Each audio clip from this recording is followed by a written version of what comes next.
2024 оны байдлаар дахин боловсруулах, хог дахин боловсруулах чиглэлээр гарсан бас ахиц дэвшиз юу вэ? Одоогийн байдлаар хүчин чадал нь бас ямар түвшинд байна? Хамгийн сүүлийн статистикаас болцгоо юу? За Монгол улсын хувьд бол нийт 3.55 сая хог хаягдлуудаа нийт үүсэж гарч байгаа. Үүнээс болохоор 1.4 сая нь болохоор Улаанбаатар хотод үүсэж гарсан байгаа. За тэгээд Монгол улсад нийтгүүл ажиллагаа явуулж байгаа 70 гаруй хог хаягдал дахин боловсруулах үйлдвэр 130 гаруй яг хог хаягдлыг дахиур хүлээж авах цэгүүд ингээд үйл ажиллагаа явуулж байгаа. Энэ салбарт болохоор нийт 4000 гаруй ажилчид ажиллаж байгаа.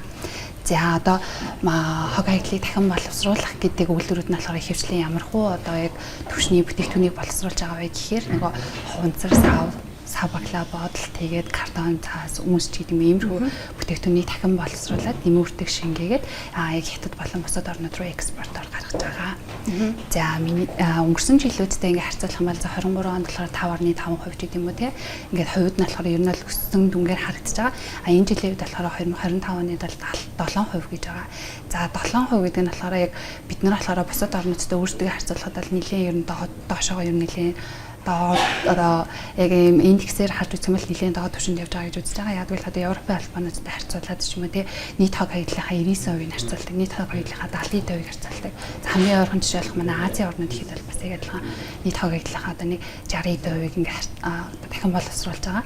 Тэнгүүд яг тэрнтэй харьцуулахад бол айгүй бага дүн харагдаж байгаа боловч одоо яг Монголын хог хаягдлын салбар болохоор яг нөгөө өөрчлөлт хийх яг түвшинээрээ ирсэн гэж бодож байгаа. Би яагаад гэвэл залуучууд болон одоо яг нийгэм бол яг хог хаягдaltaй бол арай ийм мэдээлэл нь бол хангалттай болцсон. Тэгээд нөгөө одоо яг систем нь бүрэлдэхүүн. Гэхдээ хувь хүмүүс болон аж ахуйн нэгжүүд бол яг хангалттай хариуцлага ухамсарлаад эхэлсэн гэсэн үг байхгүй юу?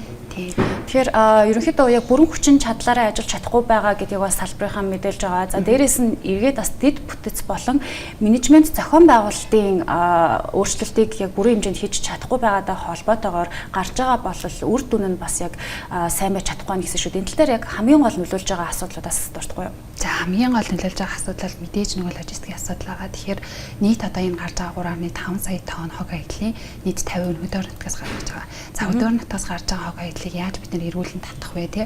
Буцаад нөгөө хог хаягдал бол дахин боловсруулах үйлдвэрүүдийн нийт 90% нь Улаанбаатар хотод байрлаж байгаа. За тэгэхээр энэ одоо байрлаж байгаа үйлдвэрүүдийг түүхий дээр хангах гэдэг асуудал гарч байгаа байхгүй.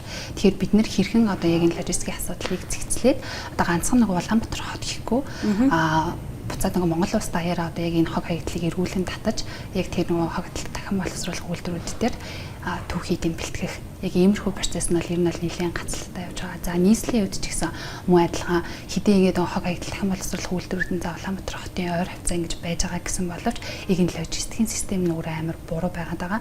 Буруу гэж манай дээр ер нь бараг систем яг тодорхой болоог байгаа гэсэн үг байхгүй. Тэгэхээр одоо би одоо яг юм хог хаягдал дахин боловсруулах үйлдвэртэй хамбал би бараг өөрөө буцаж очиж нөгөө юунуудаа татаж авдаг. Тэгээс тийм одоо ийм нэгдсэн систем байхгүй. За тэгээд нөгөө аж ахуйн нэгжүүд дээр тийм айлгчрууд дээр бас ийм гомдол гардаг шүү дээ. Хог хаягдлаа дахин ялгах гэдэг. Ялгсан хогийг бөгнүүлэл аваа явчихсан шүү дээ. Та тэгээд тэгэхээр яг тэн дээр ямар систем байхгүй байгаа байхгүй. Тэгэхээр энэ дээр бол мэдээж нэгт бид нар бол хог хаягдлыг одоо англин ялгах тэгээд эргүүлэн татах гэдэг ийм хоёр системийг оруулж өгөх ёстой байгаа. За үүнээс гадна болохоор мэдээж дэд бүтцэл хуучирсан дэд бүтц байгаа. Тэгээд хөрөнгө оруулалт нь болохоор ер нь салбарын хөрөнгө оруулалт нэлээд хязгаарлагдмал салбар байгаа. За үүнээс гадна болохоор мэдээж нөгөө салбарын менежментийг сайжруулахын тулд төр хувийн бэрхшээл хамтарч ажиллах ёстой гэсэн хүрээнд болохоор миний яг одоо харж байгаа өнцгөөс бол яг хувийн бэрхшээл хангалттай үрийг бол гүйцэтгэж байгаа гэж байгаа. TMLG тийм үү айгүй олон компаниуд ингээд яг өөрсдийнхөө хариуцлагыг ухамсарлаад нэлээ ингээд өргөөжтэй үйл явдлыг одоо ингээд нийгэм рүү яг ингээд гаргаж байгаа одоо мэдээлэлэр ч тийм үү те. Тэгэхээр одоо яг энэ хамтын ажиллагаа гэдэг юм аюу байхгүй байгаа байхгүй. Тэр хэдий ингээд нэгтлэн ингээд амар хичээгээд за ингээд би өөрөө гаргасан хог хаягдлыг өөрөө ингээд англин ялгаад тэгээд дахин боловсруулъя гэж байгаа боловч нөгөө талаасаа нэг хууль хэрэгжилт гэдэг юм байгаа. Тэгээд хуулийн бас одоо яг Монгол улсад болохоор хог хаягдлыг дахин боловсруулах хууль гэж ганцхан хууль байгаа. За тэр хуулийг болохоор яг the UK-д яг тэгж хэрэгжиж байгаа юу гэвэл бүрэн хэрэгжиж байгаа юу гэвэл миний бодлоо үгүй гэж хэлэхээр байгаа байхгүй юу. Тэгэхээр одоо яг иймэрхүү хуулийн хэрэгжилтийн тал дээр ер нь нэлээд бас алхмуудыг хийгээсэй гэж бодож энэ төрлийн аж ахуйн нэгжүүдтэй манай нийслэл маань. Тэгэхээр төр засгаас ямар бодлогоор жишээлбэл одоо дэмжиж өгөх юм гарц шийдэл харагдаж бол магадгүй олон улсын бас сайн жишгүүдээс тавалцахгүй юу? За олон улсын сайн жишгээс гэх юм бол за жишээлбэл Европын албан дундаас гэх юм бол Швед, Азийн орнуудаас гэх юм бол Сингапур, Солонгос, ерөнхийдөө бол яг хог эдлэг менежментийг хийцэн орнууд гэж үзэж байгаа.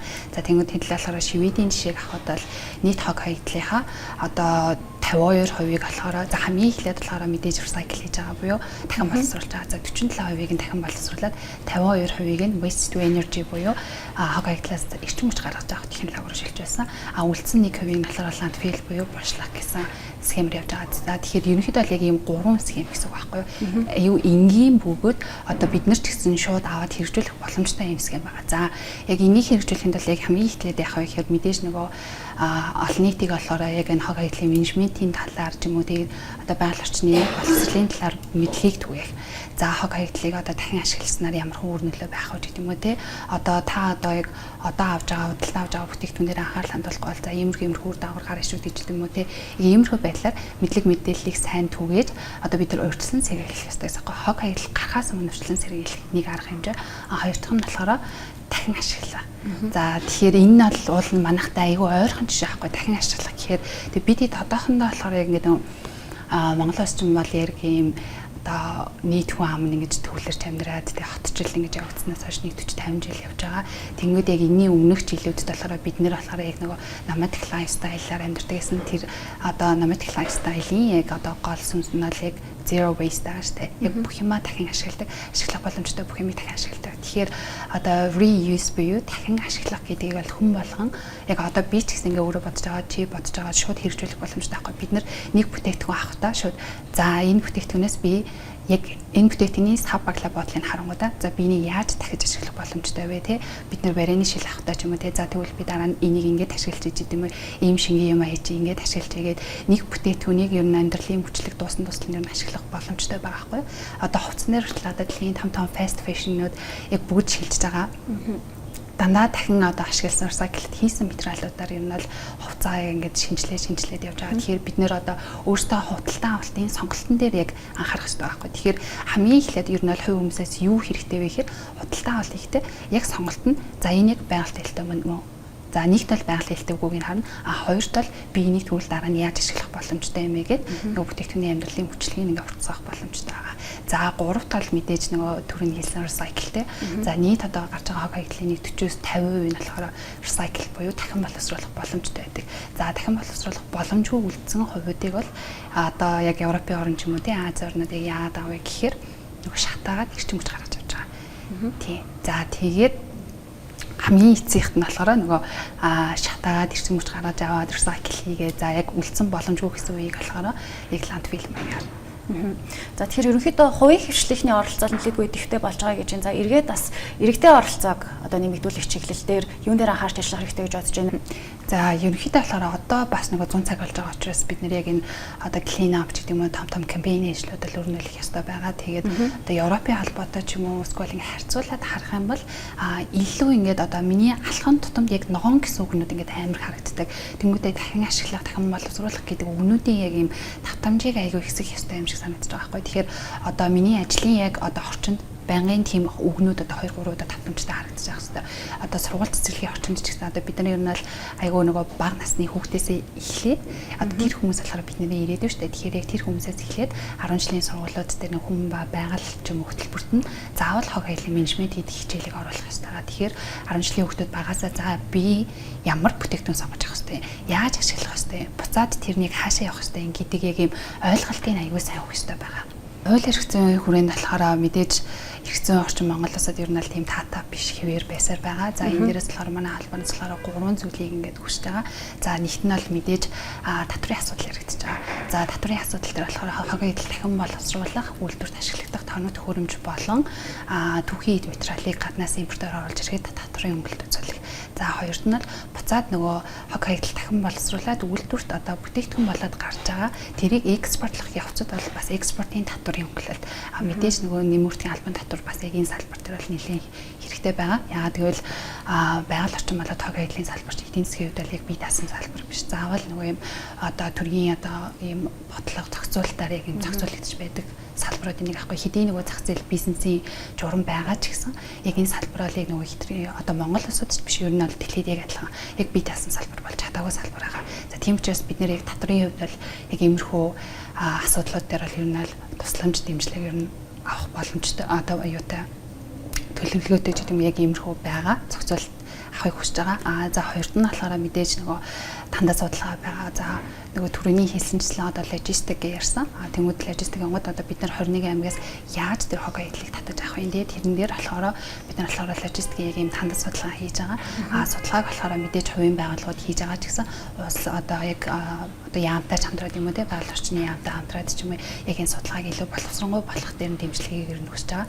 За тэгээд мэдээж одоо нөгөө манай юуны ерхий сайдын хэлсэнчлээ одоо ер нь л явж байгаа алсын 20 50 ч гэдэг юм уу те энэ адилхан бүсчилсэн хөгжлийн бодлого гэж байгаа. Тэгэхээр бид нар болохоор яг 21 аймагаас нэг аймаг дээр нь очиод бүгднгээс нь ингээд авах биш. Яг бүсчилсэн хөгжлөөр яг ингэж татах бодлогыг хэрэгжүүлж байгаа. Тэгэхээр манай болохоор холбооны салбар холбоонууд байдаг. Тэгэхээр Тархан аймаг, Эрдэнэт, Өмнөговь, Дорнод гэсэн яг ийм дөрвөн аймаг дээр болохоор яг одоо бүсчлээд яг салбар хороодод байгуулсан байгаа. За энэнийхээ хүрээнд болохоор бид нэр энэ байгууллагуудтайгаа илүү дотн ингээд илүү одоо ойр ажиллаж агаад яг тэр хэсгүүдээс буцаагаад татах боломжийг нь яаж байгаа. Тийм учраас улсаас яг юу хийж байгаа вэ гэхээр мэдээж нөгөө бодлогын хувьд болохоор яг юу хийж байгаа вэ гэхээр яг энэ тандаа судалгааг илүү боловсронгуй болгоход нь бас дэмжлэг үзүүлээсэй гэж хүсэж байгаа. За дараагийн нэгд том болох нь болохоор EPR гэж байгаа. Үйлдвэрчний үргэлжлэн хариуцлага. За EPR болохоор анх 1980 онд болохоор энэ нэр томьёонд гарсан байгаа. Тэгээд нийт дэлхийд дээр болохоор нэг 400 гаруй одоо EPR-ийн схем буюу систем гэж байдаг. Тэгээд 68 орн болохоор одоо амжилттай хэрэгжүүлсэн явж байгаа. Тэгээд нийт 40 гаруй оронд болохоор яг EPR буюу үйлдвэрчний үргэлжлэн хариуцлагын хуультай байгаа. За тэгэхээр Монгол улсад болохоор үйлдвэрчний үргэлжлэн хариуцлагын хууль байхгүй ч гэсэн ер нь бол журмаар ч юм уу те эсвэл яг схемийн бусад одоо үлдсэн 28 оронтой адилхан хэрэгжүүлээд явах боломжтой байгаа. За үйлдвэрчний үргэлжлэн хариуцлага гэдэг нь яг юу вэ гэхээр үйлдвэрлэгч, импортлогч ер нь бол хог хаяллыг бий болгож байгаа тэр хүмүүс компани аж ахуйн нэгж одоо яг бүтээгдэхүүний мөчлөгийг дуустал яг тэр одоо бүтээгдэхүүнийхээ хариуцлагыг тооцох. Өөрсөндөө яг хариуцлагаа хүлээж авах гэсэн үг аахгүй. Тэгэхээр одоо жишээлбэл би одоо гаднаас шууд импортоор за би нэг одоо ундаа оруулж ирлээ те. Тэнгүүд би ундаа оруулж ирснийхаа төлөө би тэр ундааны савыг хамгийн эцсийн хэрэглэгчээс буцааж аваад яг тэрийг одоо буушлах, дахин боловсруулах, буушлах, эсвэл шатах яг тэр хүртэл нь би өөрөө хариуцлага авлаа гэсэн үг. За тэгэхээр мөн Монголд ч гэсэн яг адилхан үйлдвэрлэгч нар гэж байгаа. За үйлдвэрлэгч одоо ямар ч хамаагүй бүтээгдэхүүн чиний гар дээрээс одоо танаа үйлдвэр дээр яг ингээд үйлдвэрлэгдээд хэрэглэгчийн гар дээр хүрчил хэвэл яг үйлдвэрсэн бүтээгдэхүүнийхээ хог хаягдлыг өөртөө хариуцах юм систем байна. Тэр ерөнхийдөө болохоор энэ систем бол бас дэлхийн яг ингээд орнуудыг харангууд хамгийн юм тохиромжтой бөгөөд яг юм одоо жишг болсон төслүүдийн нэг байгаад байгаа байхгүй. Тэгэхээр манай улс болохоор одоо яг ийшээгээ шилжих одоо яг боломж нь одоо яг ирээд байгаа гэж бодож байгаа.